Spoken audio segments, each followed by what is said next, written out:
Жолбарыс пен тышқанның достығы. Ну орманда бір жолбарыс өмір сүріпті. Бірде ұйықтап жатқан ол үстінен біреудің жорғалап жүріп бара жатқанын сезеді. Көзін ашып қараса, тышқан екен.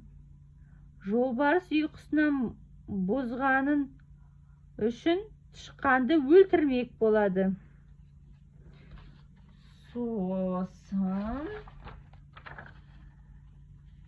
тышқан: тақсыр, өлтірмеңіз, кешіріңіз мені.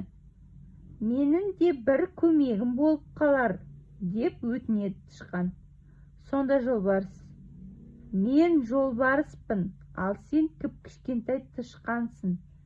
Қызық екен, сен маған қандай көмек бере аласың, дейді.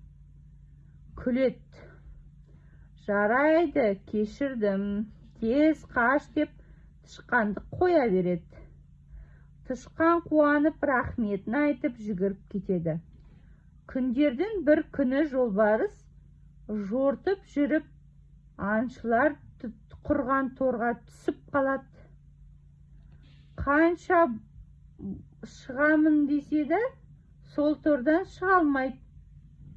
Қайта тордан шығамын деп арпаласқан сайын, тор оны қыса түседі. Өлген жерім осы болды-ау деген сәтте әлгі тышқан келіп қалады. Тышқанды көріп, жолбарыс қатты қуанады. Мені құтқара аласың ба, дейді. Тышқан жүгіріп жүріп, торды өткір тістерімен қиып-қиып жібереді. Жолбарыс тышқанға разы болады. Мен өткенде сенің сөзіне күлген едім. Кіп-кішкентай тышқан маған қалай көмек береді деп сенбедім. Сөйтсем қателесіппін. Мені құтқардың.